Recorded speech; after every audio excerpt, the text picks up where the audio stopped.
guys, Kyle the Death Knight of Anime here, bringing my review for My Hero Academia, chapter 140. And a pretty good chapter this week, all focused on Sun Eater or Tamaki this chapter. And right off the bat, the one thing I want to say is the main focus of this chapter, it seemed to be, it was on Tamaki and Midio's relationship and their friendship.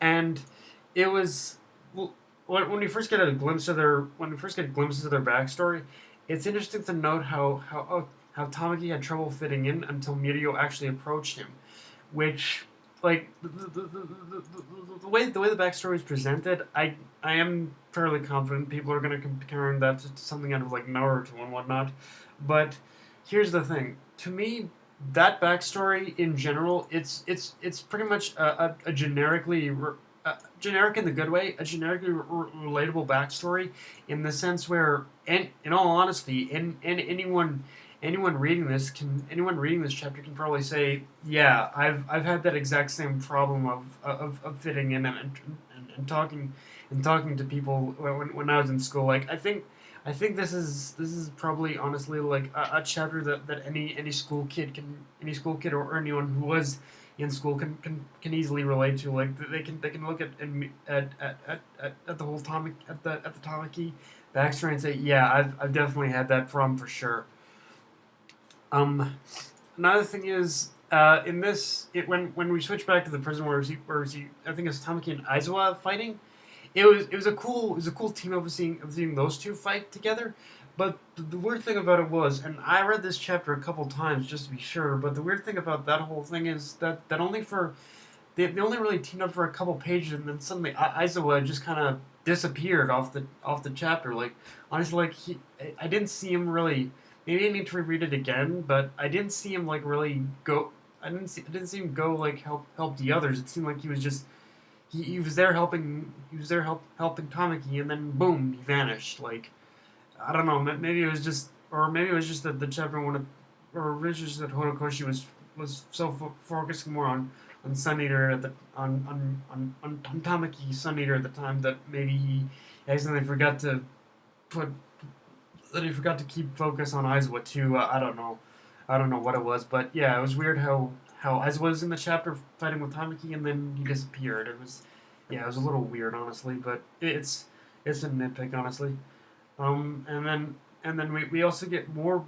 We also flash back again where during the fight with those three guys, where in the middle of the fight with those three villains and Tamaki, and where we flash forward to Tamaki's like high school life, and it's interesting how like there are definitely a lot of parallels you can draw from this chapter in like the past and the present of this chapter. Like in the present of this chapter, specifically the fight, Tamaki is showing a lot more guts, a lot more nerve, a lot more confidence, honestly, in general in this fight. Like he's going all in, he's going ham, he's fighting with everything he's got, and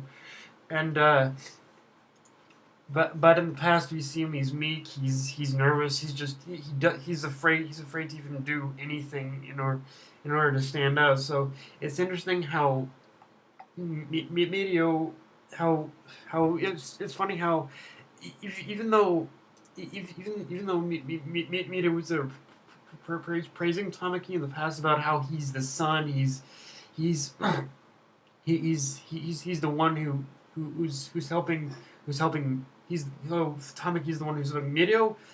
In Tamaki's mind, I'm sure it's the other way around. Like if you think about it, Mirio as a character, he is just like a lot of what Mirio is. Like I'm starting to see a lot as to why. Like I guess I saw it before too, but honestly, like these past couple of chapters, I've been seeing a lot of Mirio that make me think, wow, yeah, I can definitely see why this particular guy was originally chosen as All Might's successor even before Izuku came along. Like, it's this we're getting just a lot of stuff that makes me say what that's giving me information as to why Togata was originally chosen to be All Might's successor, and I can totally see why. To be honest with you, like at one point, I really want like to be honest with you, if there's one thing I really want out of like as far as interactions between Izuku and Togata up to this point go, I really want at some point for Izuku and Togata to just kind of sit down and talk about the whole about the fact that that Izuku was chosen as Omen's successor over Togata. I really want them to have that conversation because I think it would really help to build up the relationship and the character development between the two of them. To be honest with you, and it would be interesting to see. Interesting to see how Togata reacts if Izuku ever does talk to him about that. And but yeah, like, and yeah, but it is funny. It was just funny to see how how Togata was basically building Tamaki up like that when in reverse Tamaki felt pretty much the reverse that Togata was the one building Tamaki up. So yeah, it's a really interesting relationship and dichotomy that Mirio and Tamaki have, and I really like it honestly. Like you can, yeah. Also, in this chapter, another thing we learn is that the eight precepts, those guys are basically suicidal because we. It's interesting how one of them said one of them said, and I quote in this chapter that he wanted to die. He tried to commit suicide at one point. He tried to fall off a cliff at one point. A hero saved him, and after the hero saved him, he felt nothing but fucking despair. And that in itself is interesting because it brings up a very dark element to the series that was always there, but I really like how it's exploring this darker side that sometimes heroism can be a bad thing as well. Like sometimes there are people who are just so depressed and so just who are just so depressed and so just don't want to live anymore. That sometimes not even heroes can save them, and sometimes they just want to end their life. I mean, sure, saving the cat, that guy saying he was saved, it was all in good intention, mind you, but at the same time, he never really even wanted to be saved to begin with, and he was living with the despair until Overhaul, until Overhaul came into the picture, and it's interesting of the relationship between Overhaul and the eight precepts because.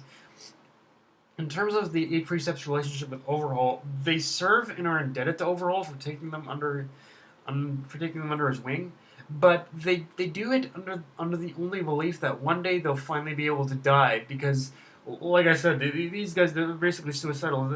They won't be happy until they're able to die. So it's like yeah, they're willing to serve him, but it's a very weird relation. It's a very weird and kind of fucked up relationship when you really think about it. That they're willing to serve him, but only if they're given the chance to actually die. So yeah, this whole thing with the eight precepts it really brings a new sort of light into the whole into another new layer and element to the whole heroism thing. That sometimes heroism can be done with good intentions, but sometimes maybe it is best to just let people live and let be with whatever they want. It's fucked up, I know, but yeah. But yeah, guys, that's pretty much my review of My Hero Academia, chapter 140. A very good chapter providing character for SunEater Tamaki and giving another side to the whole heroism villain thing. Like again, just blurring that line and. I really fucking love it. I give this chapter like an 8.59 out of 10 to be honest with you, just for that psychological element. But yeah, guys. A good chapter, and I'll see you in the next one. If you enjoyed the video, like, comment, subscribe, or follow me on Twitter and Facebook. Death Knight of NA, signing off. Later, guys.